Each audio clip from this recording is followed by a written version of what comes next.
I hope you're doing well, Chris. I really, really enjoyed the film. I saw it earlier today. It's been Oh, in my head nice. today. Oh, oh Um, boy. Yeah.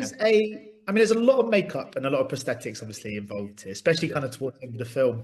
I remember Jim Carrey once spoke about doing The Grinch and having to kind of adopt CIA torture techniques to get through that kind of Sure. makeup process. What is that process like for an actor? What was it like for you on this project to be in that chair for so many hours a day? Because I know Yeah. some actors find it quite meditative, even.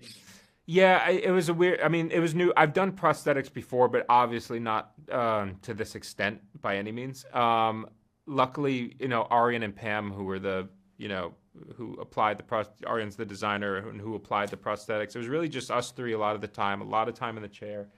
But we got along really well. We would make the most of it. We would, chat and talk and laugh. When you're spending that much time with people, and I didn't do, you see a lot of videos when actors are sort of putting on prosthetics and they have like headphones on and whatever. I'm not nothing against that, but I didn't do that. I would just sort of sit there and hang out and talk and let them do it. And it was also interesting to watch the process happen. They're so detail oriented, they're detail focused that, it was commendable just to see how much they paid attention to every little things, to a single hair in a certain place. Yeah, because I mean, it's all about those kind of collaborations with all the kind of HODs and all the different departments. But one major collaboration here, obviously, is with Julia. She's such a wonderful performer. I mean, how was that kind of experience? Not just the kind of horror moments where you have to really give everything to a scene, but even the more kind of subtle themes, like that wonderful scene when you're sort of sat on the steps about the kind of relationship issues. What was she like as a screen partner throughout this project? Oh yeah, and she was great. I mean, I known Julia for a long time. We did a long time ago. We did an indie film, Martha, Marcy, May, Marlene, together. She was very young at the time. I was obviously younger at the time too. And then so I've seen her around, of course, and we had mutual friends. But so this is the first time after a long time getting to work with her again. So it was sort of just nice to have that reunion. You know what I mean? And I've seen her work, and she's so great. So I was excited to work with her. Yeah, and for a good, it's funny because there's a good chunk of this movie where the scenes are not very traditional, scenes. You know what I mean? There's a lot of just making noises, and at least on my end, or on her end too, I guess. So it's just fun. It's just fun to play, especially in this kind of genre, because you get to do scenes with people that you like that are not very typical. You know what I mean? Yeah. And you mentioned an indie movie from the past, and there's another one I just wanted to bring up because I always thought if I ever get the chance to interview you, I just have to speak about this film. Yeah.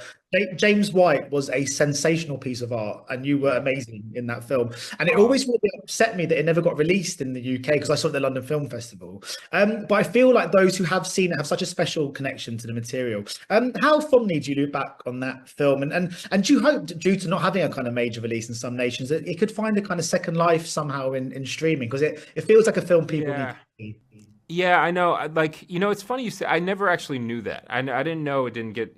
There was like no way to see that in the UK. I know it was at the London Film Festival back in the day. But yeah, I mean that obviously that movie is very close to me. I made it with some close friends of mine, and yeah, that to me that was like one of those projects that is sort of like monumental, you know what I mean? In terms of just and I don't even mean in terms of career and actor stuff, but it just meant a lot at the time we shot it, but yeah, of course, you always wish any movie you do, you don't do it selfishly so you can watch it just at home by yourself. You want as many people to see it as possible. So you always hope that these small films sort of get out as far and wide as they can, but sometimes they don't, and but people find them, and that's the sort of joy. The movie's going to be what it is, whether you saw it then or in 10 years from now. So, yeah, And just very finally, then, I mean, one for obviously Wolfman's gonna, I'm sure, is gonna find a huge audience. And obviously, it works on the kind of sort of traditional kind of horror sort of aspects, but I love the kind of metaphorical kind of notion of the kind of themes of fatherhood and this idea of kind of generational trauma and how we can kind of become like our parents. Which can be a good thing, it can sometimes not be a good thing. What do you think makes horror such a wonderful vehicle to explore such kind of important human themes? Well, I think it's the word you use, the vehicle of it, is great, because like you have this vehicle that makes people want to go to the theater, right? It's a movie that you want to see in theaters. It's scary. There's jump scares. There's a whole world. It's fantastical. It's not, you know what I mean? It's there. You have all these let's call them like sugary things, but as an actor especially, you always want to try to find some heart in it and something to really play, and those metaphors, and then you get to sort of throw in these very human themes on that train, and those are the things that I'm drawn to. When that's what I'm drawn to as an actor, is those, the theme of communication in this movie is a big one.